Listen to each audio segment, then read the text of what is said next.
목사님께서 책을 아주 재밌게 그림과 같이 우리에게 설명해 줬습니다. 저는 여러분들 이 책을 그냥 이렇게 읽고 싶지 않으세요? 그냥 저도 여기에 나와 있는 이 그림 중에 예수님과 구레네 시몬이 함께 부둥켜 안고 있는 그 모습을 갖고 성경 공부를 했더니 어떤 분이 당장 아우 저거 내가 사가지고 성탄절 선물로 우리 친구들한테 좀 줘야 되겠다고 그런 반응을 갖더라고요.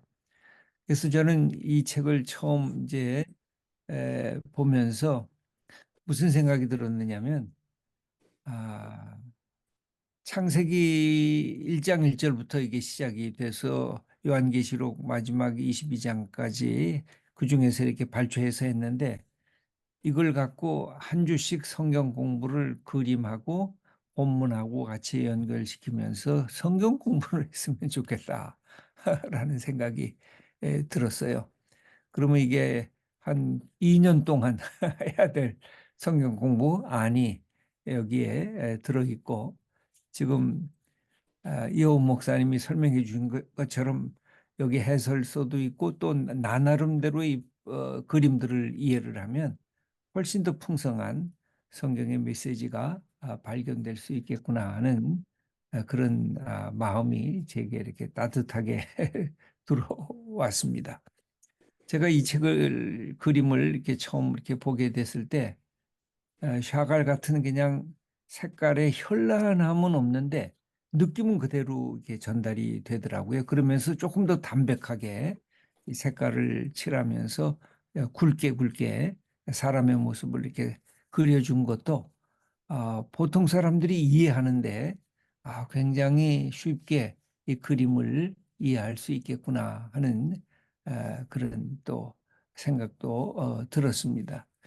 그러면서 그림 안에 어떻게 아, 신앙의 이야기를 신학적으로 이렇게 해석할 수가 있는가. 그래서 이게 다 생각들이 갖고 있는 것들을 그림으로 그려낸다는 게 쉽지가 않은데 저는 예전에 렘브란트 그림을 좋아해 가지고요. 독일에 가서 렘브란트 그림들을 이렇게 모았어요.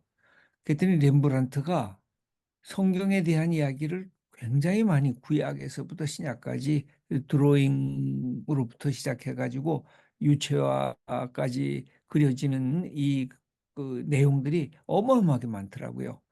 그래서 이렇게 자세하게 성경 이야기를 그림으로 그려낸 사람이 있을까 했더니 종종 있었는데 이렇게 전체를 그려낸 사람은 최근에는 이 쾌도가 거의 독보적이지 않은가 하는 이제 생각을 갖게 됐어요.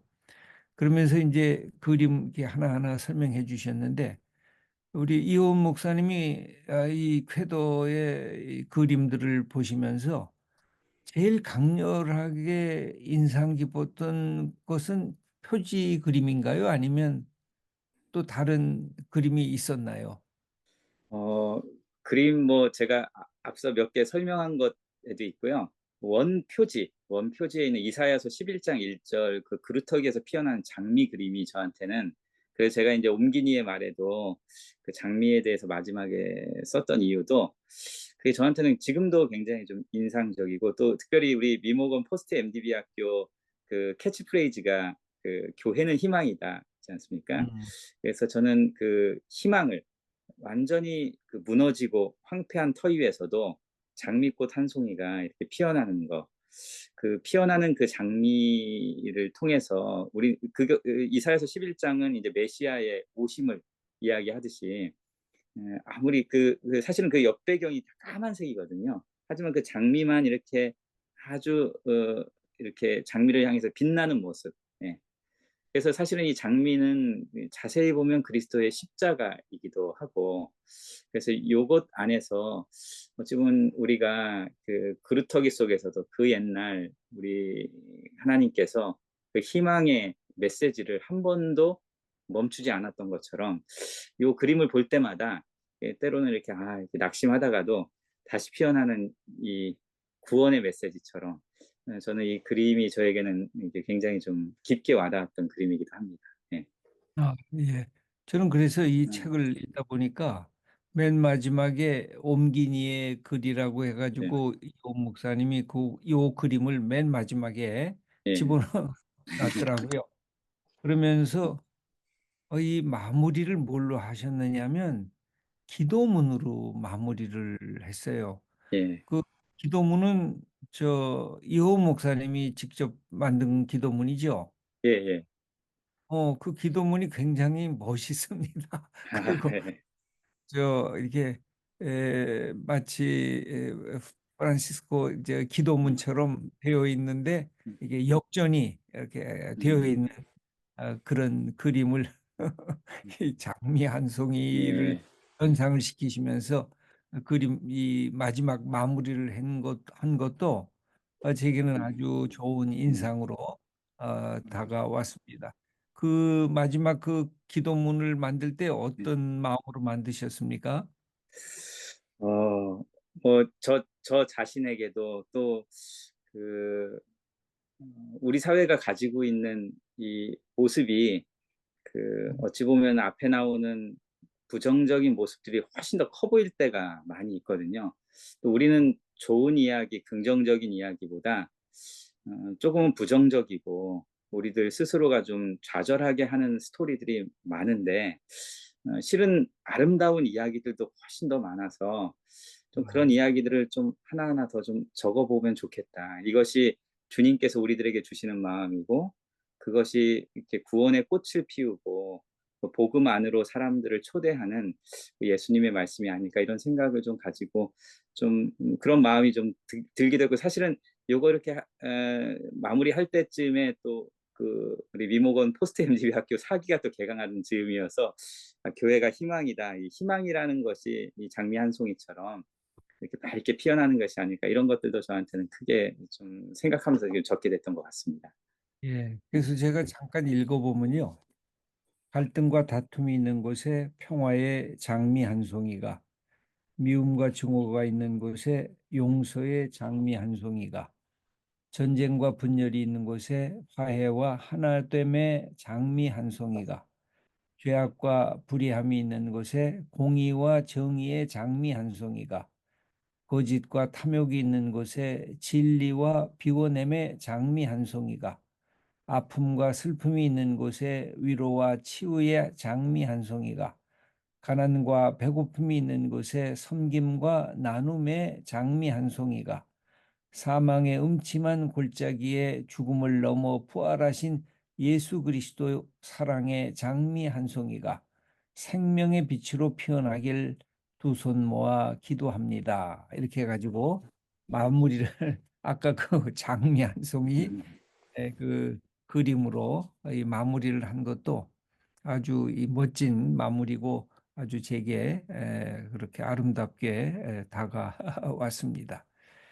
이 그림으로 설명하시는 게 더 좋을 것 같아서 우리 질문을 받고 한두 가지 그림을 나중에 조금 더 설명해 주셨으면 좋겠는데 그 아까 하나님과 예수님의 얼굴이 잘 안 나타난다 그랬는데 이렇게 희미하게 나타나는 것으로 되어 있지 안 나타나는 예, 것이기보다는 예, 희미하게 나타나고 그다음에는 이 우물가의 이 사마리아 여인도 음, 우물가의 아, 물 위에 이렇게 비춰진 음, 예수님의 얼굴 또 성만찬을 할 때 나타나는 그 성만찬 포도주 잔에 나타나는 예수님의 얼굴 예, 아까 베드로의 발을 음, 씻기시는 그 세수대야의 물에 나타나는 예수님도 계신데 그렇게 아주 반전을 하는 그런 예, 이 예수님의 얼굴의 모습도 아주 우리에게는 아주 인상 깊게 예, 다가오는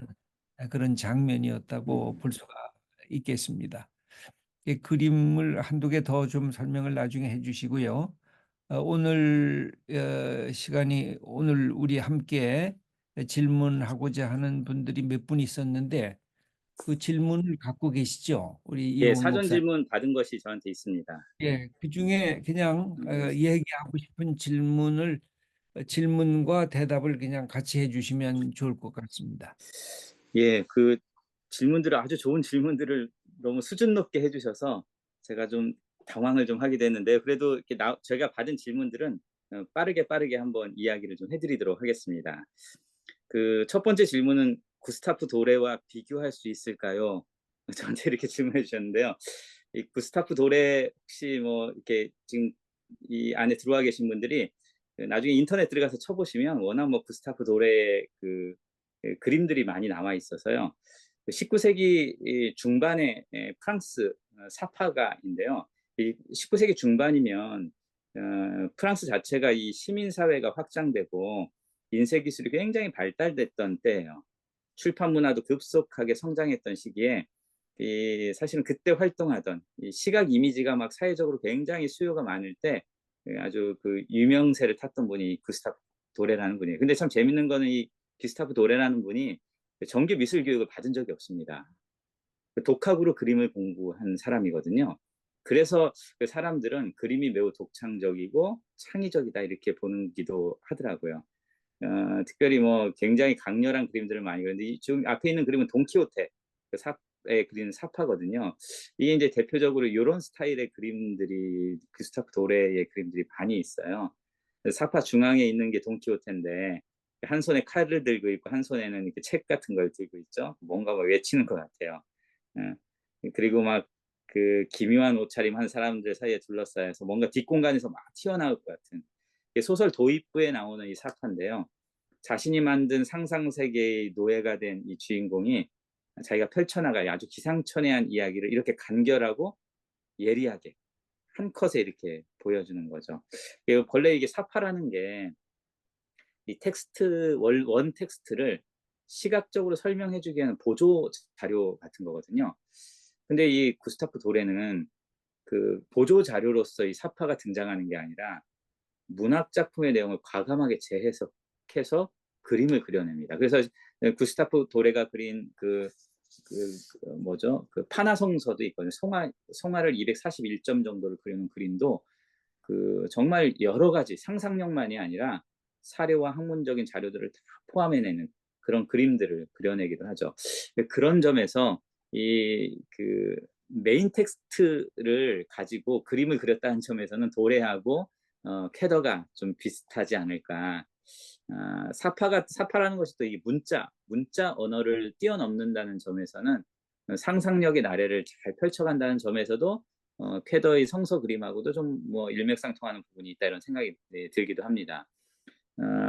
반면에 이제 퀘더의 성서의 그림들이 한 발 조금 더 나아간 거는 성서라는 텍스트에 우리가 딛고 있는 현실, 세상을 작품 가운데 담아냈다는 건 조금 도래하고는 이 원전에 충실한 도래의 작품하고는 조금 차이점이지 않나 이런 생각도 들고요. 그 도래의 엄청난 영향력을 생각하면 사실 도래는 당시에 그 그려낸 그림 자체가 모네 마네의 그림의 가격보다도 더 비싸게 받기도 했다고 해요. 그러니까 뭐 상업적 목적을 가지고 그렸는지는 모르지만 이 캐드하고는 좀 뭐 비교 불가. 하지만 뭐 한 사람의 예술 세계를 우리가 뭐 유명세로 비교할 수는 없기 때문에 퀘더는 퀘더대로 구스타프 도레는 도레대로의 작품 세계가 있지 않나 이런 생각을 해봅니다. 두 번째 질문 있는데요. 이 퀘더의 작품에서 표현된 신앙적 메시지 중에 강조하고 싶은 부분이 있나요? 어떤 메시지가 현대 독자들에게 더 의미 있게 다가올 수 있을까요? 이런 질문이 있었습니다. 앞서 서두에서 설명한 것처럼 퀘더의 그림은 이렇게 손을 자세히 보면 좋을 거예요. 창세기 1장부터 하나님의 손이 등장하거든요. 하나님의 손, 예수님의 손, 또 거기에 등장하는 주인공들, 그 믿음의 사람들의 손, 고통당하는 사람들의 손, 병들 사람들의 상한 영혼들의 손. 이게 아주 손을 아주 중요한 모티브로 삼는 것 같아요. 네. 그런 점에서 그 퀘더의 작품들이 가지는 어떤 그 손, 배고픈 백성을 만져주시는 뭐 예수님의 손, 위로하는 손, 어루만져주는 손, 뭐 이런 것들 여러분들이 좀 더 조금 더 이렇게 주목해서 보면 퀘더의 그림을 보면 좀 재미가 있지 않겠나 이런 생각이 듭니다. 우리 김지철 목사님께서 아까 질문해 준 것과 동일해서요. 이건 넘어가도 될 것 같긴 한데 번역자의 마음에 가장 크게 남아있는 넘버원 그림은 뭡니까? 아까 얘기했듯이 구루터기에서 피어나는 장미 그림인데요. 그거는 아까 이렇게 설명을 드렸기 때문에 다시 뭐 이야기하지 않아도 되겠다 싶고요. 네 번째는 그림에 대한 직업 퀘더의 의도를 좀 잘 알고 싶다 이런 질문이 있었어요. 퀘더의 의도를 잘 알고 싶으면 이게 성서를 배경으로 해서 그린 설교를 위해 그린 그림이라는 점에서 모든 그림에서 설교를 듣는다고 생각하고 그림을 보시면 어떨까. 퀘더의 메시지를 보고 듣고 그림에서 읽을 수 있으면 될 것 같고요. 그리고 성경을 우리가 조금 더 텍스트가 되는 성경을 조금 더 잘 이렇게 읽고 이해한 다음에 그림을 보면 그림을 보는 것도 훨씬 더 좋은 도움이 되겠다 싶습니다. 그리고 설교를 마치 이렇게 설교를 듣는 청중들이 은혜 받는 지점이 다르거든요. 예, 제가 이렇게 전달하고자 하는 의도와 다르게 다 은혜를 받더라고요. 그런 것처럼 여러분들이 패더의 그림의 구석구석에서 여러분들이 뭐 의도와 상관없이 받아들이는 어떤 뭐 깨달음 혹은 뭐 인사이트 이런 것들은 뭐 자유롭게 여러분들이 가질 수 있겠다 싶습니다. 그리고 이 책을 제대로 읽기 위해서 필요한 사전 지식이나 잘 감상하는 법도 이야기했는데 이것도 앞서 얘기한 것처럼 성서의 말씀을 조금 더 깊이 묵상하고 이해하면 그림을 보는데 도움이 될 것 같고요. 한 가지 조금 더 제가 더 제안 드리고 싶으면 여기 미래목회 말씀 연구원에서도 아주 중점적인 사역 중에 하나가 말씀 프로페자이거든요. 한 본문을 여럿이 같이 보는 것처럼 이 그림을 같이 여럿이 같이 보고 이야기 나누면 훨씬 더 많은 관점과 생각들을 좀 가질 수 있겠다 이런 생각이 듭니다. 그리고 이 여섯 번째 질문은 아주 좀 이렇게 고차원적인 질문인데요. 성경의 사건들을 직업 캐더는 자신의 방식대로 재해석하고 있습니다. 예술에서는 이를 포용할 수 있지만 신학에서는 이 부분에 반감을 가지고 있지 않나요? 우리 김지철 목사님도 이따가 대답해 주시면 좋을 것 같은데요. 성경의 메시지를 현대 문화와 예술에서 어떻게 적절하게 전달할 수 있을까요? 참 훌륭한 질문입니다. 사실 신학하고 예술은 본질적으로 전 접근 방식은 좀 다르다고 생각해요. 신학은 조금 더 이성적이고 체계적인 방식으로 신앙을 이해하려고 하죠. 반면에 이제 음악이나 미술 같은 예술은 감각적이고 조금 더 창의적이고 상상력을 가미한 방식으로 자기의 경험들이나 어찌 보면은 그 자기가 가지고 싶은 어떤 지향점을 본질을 막 표현해내려고 하는 것 같아요. 그럼에도 이 두 가지가 서로 좀 반목하지 않는 지점들이 저는 소통할 수 있는 지점들이 있다고 생각을 해요. 첫 번째는 신학과 예술 다 궁극적으로 진리 혹은 의미를 탐구한다는 데서는 좀 공통점이 있는 것 같아요. 신학이 학문 연구를 통해서 하나님의 뜻과 어찌 보면 인간이란 누구인지 우리가 누구인지 인간 존재 의미를 막 이해하려고 하는 것처럼 예술은 좀 직관적이죠. 직관적이거나 상징을 통해서 조금 더 인간의 경험이나 초월적인 현실들을 좀 표현해내고자 한다는 점에서는 좀 비슷한 맥락이 있지 않겠나. 두 번째는 그 성경은 굉장히 다층적이거든요. 그 인류의 모든 역사도 담고 있고 창조로부터 종말까지 어찌 보면은 뭐 모든 것을 포괄하고 있기 때문에 이런 것들을 의미 있게 전달하는 데서 조금 파트너가 저는 이 예술이 될 수 있다고 생각을 해요. 예를 들면 이런 거죠. 십자가는 신학적으로나 우리의 신앙적으로는 하나님의 구속 또 그리스도의 희생 이런 어떤 상징적으로 해석되지만 예술적으로는 고통이나 희망을 표현하는 또 하나의 강렬한 상징으로. 그래서 실제로 우리는 십자가를 보면서 우리는 어떤 그런 좀 기독교의 메시지의 어떤 고통보다 내가 저곳에 가면 무엇인가 구원을 받을 수 있다는 희망의 상징으로 보거든요. 이 십자가가 있는 곳에 경험도 있고 뭐 우리가 도움을 받을 수 있는 것들이 그 안에서 있다는 것들을 깨닫게 되는 거죠. 언어로 표현할 수 없는 것에 대한 접근 또한 이 예술이 있기 때문에 가능한 것 같아요. 사실 이 말로 표현하는 건 되게 한계가 있거든요. 그런 점에서 신비와 초월성을 표현하는 데 있어서는 도리어 미술이나 음악이 훨씬 더 많은 것들을 주지 않나 이런 생각이 들기도 합니다. 그런 점에서 또 어떤 면에서는 또 스테인드 글라스 같은 어찌 보면 이론적인 것이 아니라 그 경험을 통해서 접근할 수 있도록 좀 만들어주는 것. 그래서 우리 그건 직관적으로 체험하게 해주는 거죠. 이런 것들이 좀 우리에게 도움을 주지 않나 이런 생각을 하게 됩니다. 우리 이 부분에 대해서 김지철 목사님 한 말씀 예. 해주시면 좋을 것 거기 같아요. 실제적으로 혹 요새도 그 우리 노벨상 받은 한강 작가에 대한 아주 극단적인 반대도 또 등장을 하고 있잖아요. 음, 내가 갖고 있는 역사에 대한 이해 또는 내가 갖고 있는 나는 이쪽에 대해서 더 관심을 갖고 그쪽 편에서 모든 사고를 하고 있는데 반대쪽에서 이해하는 것에 대한 어떤 이것은 내 삶의 이데올로기적인 이 어떤 반감이라 그럴까요? 이런 것도 나오게 되는데 예를 들면 이런 거를 우리가 생각하면 어떤가 모르겠어요. 사라와 하갈이라고 하는 두 여인의 그 갈등이 있었잖아요.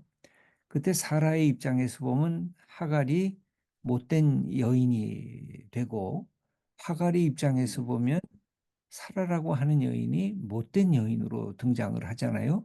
그랬을 때 하나님은 사실 사라 편을 들었잖아요. 근데 실제적인 그 다음에 사건을 보면 하갈이 나가서 외치고 아이가 먹을 것이 없을 때 고통에 부르짖음을 했을 때 하나님이 그 고통을 들어주시면서 하갈도 축복해 주시거든요.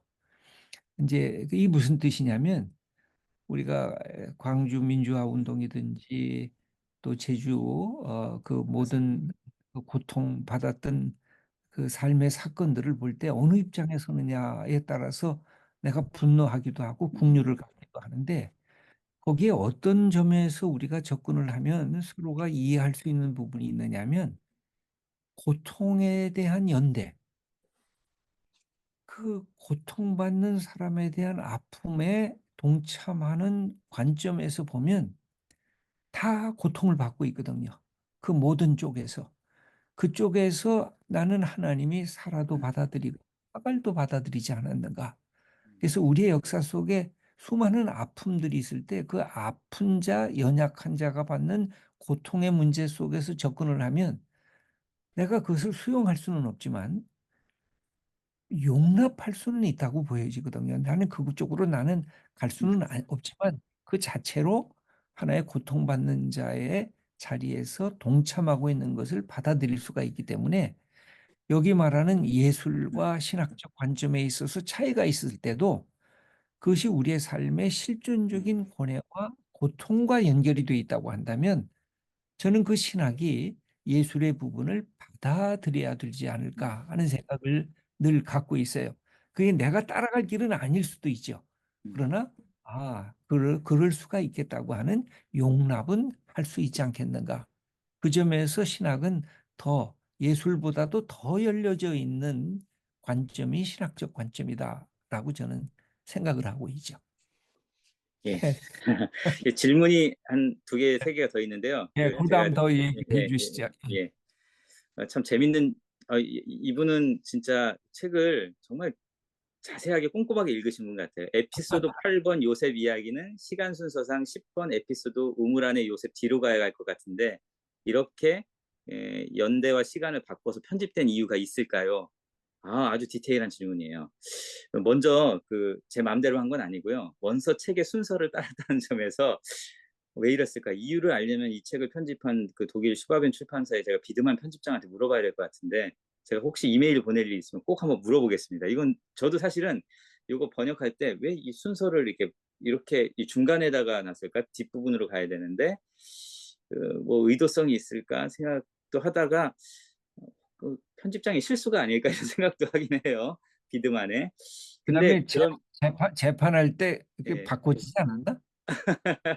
예, 그, 개정판 할 성경의 때. 순서가 지금 이게 좀 뒤바뀌어 있어서 제가 추측하거나 감히 추측해 보면 이럴 수는 있을 것 같아요. 왜 이렇게 배치했을까?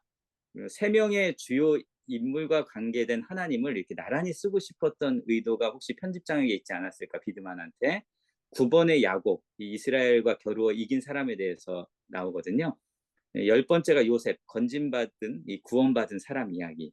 그 11번째가 모세예요. 전능자 하나님 앞에 스스로 나는 스스로 있는 자다 이 그림이거든요. 그래서 아마 이 구약의 역사, 특별히 창세기에서 주요한 이 세 사람을 좀 이렇게 나란히 쓰고 싶어서 편집장이 이렇게 조금 성경의 순서를 여기만 좀 바꿔 놓은 거 아닐까? 요거 아니고는 제가 좀 추측해 보기가 좀 어렵더라고요. 예. 아주 좋은 질문입니다. 예. 그 여덟 번째는 이것도 참 이게 굉장히 관찰력이 좋은 분의 질문이에요. 각 그림들 옆에 세로로 적혀 있는 글이 그림의 제목인 것 같아 보입니다. 제목이 있는 것도 없고 있고 없는 것도 있는데 이 제목은 직업에다가 직접 지은 것인가요? 아니면 그림을 설명하신 분이 붙여주신 것인가요? 예, 각 장마다 실제로 제목이 있는 게 있고 없는 게 있습니다. 이렇게 세로 책의 세로에 있죠. 이 관찰력에 제가 이분에게는 좀 박수를 보내고 싶고요. 이 그림의 묵상의 글을 쓰신 분들이 제목을 다른 거예요. 캐더가 다른 건 아닙니다. 원전 책에도 어떤 분은 제목을 달았고 제목을 안 달아서 저희도 번역할 때 제목을 다른 거는 제목을 써주고 제목을 안 다른 거는 그냥 안 다른 거대로 제목을 이렇게 따로 우리가 따로 구성해서 달진 않았습니다. 예, 그리고 마지막 질문인데요. 이거 좀 어려운 질문이라 이것도 우리 김지철 목사님이 함께 대답을 해주시면 좋겠습니다. 영상 매체에 익숙한 현대인들에게 미술이 가지는 신학적 의미에 대해 궁금합니다. 예술이 가지는 신학적 의미, 영상 매체에 익숙한. 참 제가 이 북토크 수준 질문의 수준이 정말 높다 이런 생각을 다시 한번 하게 되는데요. 일반적으로 뭐 미술도 예술의 한 부분이니까 영상 시대에 뭐 미술 예술이 가지는 신학적 의미 그 뭘까? 제 개인적으로 한 세 가지 정도 생각을 해봤어요. 이 미술, 이 예술은 어, 하나의 시각적 묵상의 도구가 될 수 있다. 예, 이런 생각이 들어요. 미술은 하나님의 창조성과 아름다움을 직관적으로 표현해주고 또 현대인들에게는 말씀과 신비를 시각적으로 경험하고 묵상하도록 도울 수 있는 거죠. 그러니까 영상 시대에 이 미술이라는 것이 굉장히 접목을 잘 시킬 수 있는 신학적으로도 중요한 의미를 가질 수 있다 이런 생각이 들고요. 두 번째는 이 미술이 저는 우리가 신앙에 있어서 기도하는 것, 예배드리는 것처럼 하나님과 인간의 소통 매개체가 될 수 있다. 우리가 영상을 통해서 훨씬 더 깊게 그 어떤 삶의 스토리들을 막 감동 있게 받아들이는 것과도 비슷한데요. 그 미술 작품은 어떤 인간의 경험이나 신앙을 이렇게 형상화해내기도 하고 표현해주기도 하고 그 시대와 문화의 경계를 넘어서서 하나님의 메시지를 전달하는 통로가 될 때 저는 아주 중요한 소통 매개체가 될 수 있겠다 이런 생각이 들고요. 이미 오래전부터 생각해 보니까 이 미술은 그 우리 기독교 신학이나 우리 신앙에 있어서 구원 역사와 신비의 체험 도구로 사용되어 온 거예요. 아까 뭐 엘그레코 같은 작가도 있지만 성화, 이 종교적 예술이 특별히 이제 정교회 같은 경우는 이콘 묵상처럼 어떤 이렇게 형상을 묵상하는 그림 묵상인 거죠. 그런 걸 통해서 어떤 초월적인 진리를 표현하면서 어찌 보면은 그것이 이제 그대로 치면은 영상을 보는 것 같지 않을까. 영상 중심의 현대인들에게도 이 그림이나 음악이나 이 예술들이 신비와 거룩함을 새롭게 체험하게 하는 그런 도구가 될 수 있다 이런 생각이 들기도 합니다. 네. 이게 만약 동영상이라고 생각을 만약 한다 그러면 미술은 이 멈춤이라고 생각을 해요. 그러니까 막 흘러가는 게 아니라 어느 순간을 포착하는 거죠. 그러니까 모든 입체적이고 그 안에 가치와 또 철학과 인간의 실존이 담겨져 있는 모든 내용들을 멈춤으로 딱 그냥 하나로 이렇게 습득하게 만드는 그 힘이 저는 미술의 이 정태적인 모습 속에 들어가 있다고 보여지고 두 번째는 우리에게 굉장히 많은 상상력을 끄집어낼 수 있는 힘을 가진다고 생각을 해요.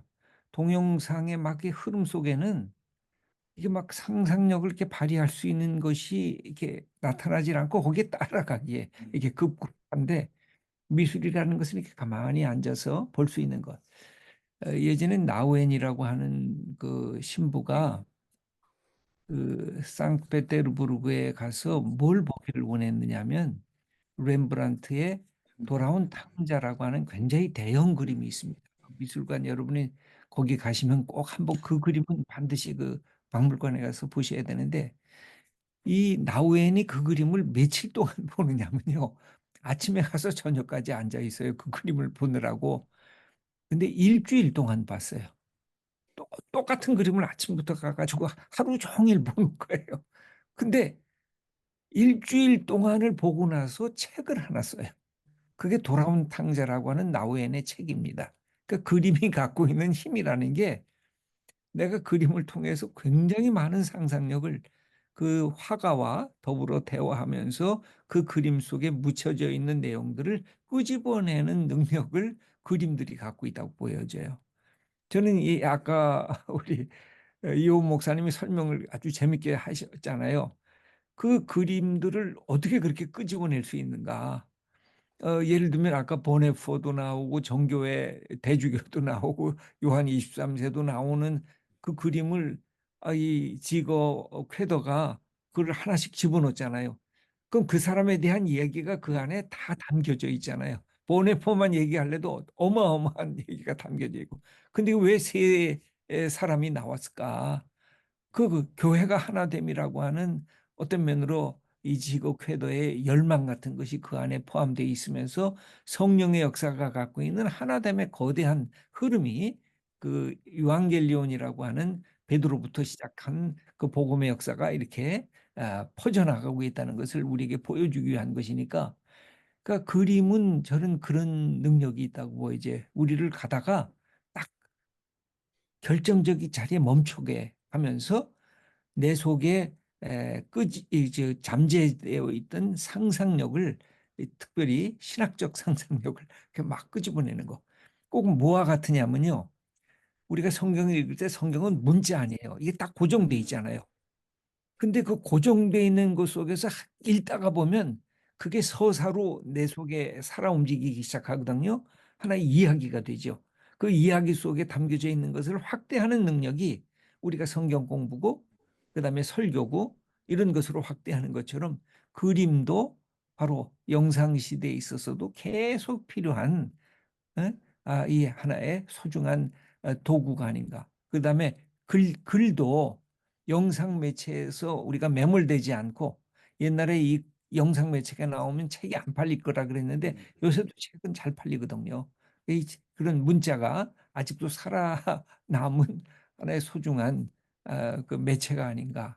그런 점에서 저는 아주 그림도 긍정적으로 보죠. 예.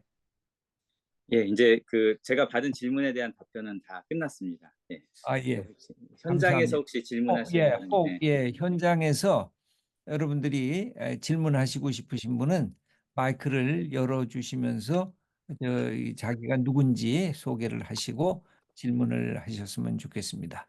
누가 질문할까요? 어, 네, 누가 채팅창에 글 올려주신 분 두 분 계시는데요. 그래요? 김광호님과 이용희님 순서대로 질문해 주시면 될 것 같습니다. 네, 예, 어떤 질문 하셨죠? 네. 김광호님 먼저 마이크 켜셔서요. 직접 질문해 주십시오. 네. 예, 예, 안녕하세요. 어, 목사님이 그림에 대한 설명을 하실 때 파란색은 하늘과 하나님을 상징한다 하는 그런 말씀을 하셨거든요. 그런데 이제 제가 그림을 쭉 보면서, 책을 보면서 62번 그림에 보면 예수님이 돌아가실 때 마리아가 입었던 옷의 색깔이 파란색이고요. 또 66번에 예수님이 탄생하실 때 또 마리아가 입었던 색깔이 파란색인 거예요. 예. 그래서 목사님 하신 말씀하고 이게 연결이 딱 되더라고요. 그래서 아, 아마 이 파란색이 그런 의미인가 예. 하는 목사님 또 그러면서 또 책의 표지도 또 파란색. 그래서 네, 어떻게 아주 관찰력이 뛰어나신데요. 우리 그 어, 파란색 디자인은 이거 디자이너가 한 거라 저도 네, 원래 책은 아까 맨 앞에 표지에서 본 것처럼 빨간색인데요. 그 우리 네, 지금 질문해 주신 것처럼 그 진짜 마리아의 옷이 파란색이잖아요. 그 네, 네, 예수님을 정말 하나님이 이렇게 품에 안고 있는 이미지로 그린 것과 아마 일맥상통하게 보셔도 괜찮겠다. 아주 그림을 잘 보신 것 같습니다. 네. 네, 네, 네. 네, 예, 그래서 그 질문을 한번 써봤습니다. 예, 예. 감사합니다. 예, 너무 좋습니다. 예. 네, 누가 질문을 예, 해주실까요? 이용희님 네, 마이크 열어주셔서요. 질문해 주십시오. 예, 다들 질문이 수준이 너무 높으셔서 저는 그냥 좀 실용적으로 그냥 이 책을 가지고 이제 뭐 개인이 읽을 때뿐만 아니라 이제 소그룹에서 여러 명이서 이제 좀 읽을 때 좀 더 이렇게 잘 감상하고 좀 이렇게 곱씹을 수 있는 이렇게 노하우 같은 게 혹시 있을까요? 그런 방법들이 있을지 어. 좀 궁금했습니다. 예, 아주 좋은 질문입니다. 같이 이렇게 소그룹에서 나누거나 함께 할 때, 이거를 처음부터 끝까지, 아까 우리 김지철 목사님도 얘기한 것처럼 모일 때마다 한 챕터 정도를 한 두세 페이지 되니까 읽기도 하고, 그것과 해당되는 본문을 같이 먼저 읽기도 하고, 그러고 나서 그림을 같이 보고 이야기하고, 그림에서 느끼는 것들. 굉장히 자유한 거예요. 아까 제가 뭐 그림의 색깔들도 얘기하고 했지만, 그렇게 해석하지 않아도 괜찮아요. 이 퀘더가 원하는 방식은 이 그림에 대한 모든 해석은 다 관객들에게 있다. 그렇기 때문에 이렇게 이 그림을 조금 더 자세히 더 잘 나누고 볼 수 있으려면 이게 이 책을 같이 읽는 뭐 책 모임 같은 것들을 해도 굉장히 도움이 될 것 같기도 하고요. 소그룹이 모였을 때는 이 해당되는 본문을 같이 읽고 또 이 그림이 또 본문과 연결되기 때문에 그림 속에서 발견할 수 있는 나만의 어떤 인사이트나 깨달음 같은 것들을 같이 나누고, 그리고 우리가 보통 영성일기 같은 거 쓰듯이 묵상의 일기, 묵상 글들을 꼭 스스로가 한번 써보면 도움이 되지 않겠나 이런 생각이 듭니다. 그래서 지금 좀 계획하는 거는 내년 사순절, 2025년도 사순절에 40일 동안 이 그림으로 묵상할 수 있는 그림 묵상집 같은 걸 한번 이렇게 만들면 어떨까 이런 생각을 지금 저희 연구소에서 하고 있어요. 그래서 우리 청소년 아이들은 이렇게 사실은 활자에 좀 이렇게 별로 이렇게 친숙하지가 않아서 조금 더 우리 청소년들한테는 좋지 않을까 해서 제가 있는 연구소에서는 이 청소년들을 위한 그림 묵상집도 지금 이렇게 작업을 좀 구상하고 있고요. 작년들도 이렇게 그림과 성경 말씀을 같이 묵상하는 묵상집을 한번 같이 40일 동안 보면 훨씬 더 깊이 있게 좀 만날 수 있지 않겠나 이런 생각도 좀 하고 있습니다. 아주 좋은 질문이었습니다. 예, 감사합니다. 네. 예, 저 이호원 목사님, 그 73번 그림을 보여줄 수 있나요? 73번. 예, 제가 따로 이렇게 그림을 가져오지는 않은 것 같은데요. 예. 그게 73번. 예. 어떤 글이냐면 예수님 예. 십자가에 못 박는 장면인데요. 여러 가지 것들을 설명을 다 해주셨는데 제가 여러 가지 중에 또 하나 인상 깊은 그림이 이 그림이었어요. 예, 예. 어떻게 보면 인간의 이 그림이네요. 이게 뭐냐면 여기 지금 맨 밑에 이 머리통이 보이잖아요. 이게 예. 로마 군병이에요. 그리고 로마 군병의 오른손에 쇠망치가 이렇게 들어져 있어가지고 예수님의 십자가에 못을 박는 장면이고 예수님은 이 밑에 지금 누워서 지금 하늘을 바라보고 있는 거예요. 그래서 하늘을 바라보고 있는데 하늘의 태양이 예. 아주 깜깜해요. 시커매 버려요. 예. 여기에 군상들이 예. 예수님이 십자가 못 박을 때 군상들이 있는데 수줍이도 웃기도 하고 예. 조롱도 하고 어떤 사람은 그냥 두 손으로 얼굴을 감싸고 슬퍼하기도 하고 이 군상들이 바로 우리의 군상들인 것 같아요. 예. 그러면 예수님이 십자가에 못 박혔을 때 갖는 이 비애 그것을 이 검은 태양으로 예. 그려준 것이 아주 독특하게 저 속에 바로 내가 있었구나 하는 그런 아픔을 함께 느끼게 되는 예. 그런 어, 신학적인 의미가 가득 담겨져 있는 그림이어서 우리 다른 분들하고도 한번 이렇게 예. 소개하고 싶은 모습이었습니다. 예. 저도 우리 목사님 말씀하신 것처럼 이 그림 아주 아마 그 위에서 바라보는 예수님의 십자가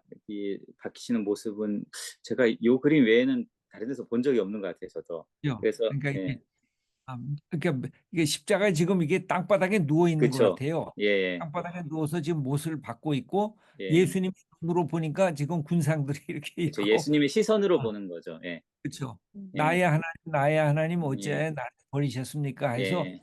태양마저도 그 빛을 잃어버리고 예. 있는 그런 모습이죠. 예. 그래서 여기 이렇게 이 얼굴들 모습 속에 나의 모습도 찾을 수 있고, 그렇죠. 미처 쳐다보지 못하는 사람도 있고, 아까 목사님 얘기처럼 웃고 있는 사람도 있고, 아주 경멸의 시선으로 보는 사람도 있고, 그 실제 또 이 하늘에 보이는 이 까만 거를 그 하나님의 눈동자처럼 이렇게 해석하시는 분들도 있더라고요. 아. 하나님의 시선이 그 예수님을 바라보고 있다. 이런 그래서 그 부르짖는 예수님을 바라보는 그 하나님의 시선 이렇게 보는 분들도 있더라고요. 그래요. 그 예. 해석에 예. 해석의 자유가 있으니까. 예. 예. 오늘 뭐 감사합니다. 이렇게 한번 이거는 제가 볼 때는 여러분들이 한번 이 책을 구입하셔서 이렇게 보셔야 좋고, 이렇게 가끔 한번 이런 그 본문이 그 읽으면서 이거 어떻게 됐나 하고 이게 참조하시면서 볼 때 함께 도움이 되는 아주 우리에게 좋은 인사이트를 가져다 주는 책이라고 할 수가 있겠습니다. 오늘 이렇게 마무리를 하면서 여기 질문하셨던 분이 이런 말씀을 하신 거가 기록이 되어 있습니다. 책을 읽으면서 마치 종합 선물 세트 선물을 받은 듯한 느낌을 받았습니다. 읽는 내내 너무 행복했고 새로운 시각으로 깊이 성경의 이야기를 보게 되었습니다. 감사합니다. 이렇게 채팅란에 질문하시면서 써주신 분도 계십니다. 오늘 이렇게 귀한 책도 번역해 주셨고 또 잘 또 해설까지 해 주셨습니다. 이온 목사님, 우리 감사합니다 하고 한번 박수 한번 쳐 주시면 고맙겠습니다. 예, 감사합니다. 예, 감사합니다. 감사합니다.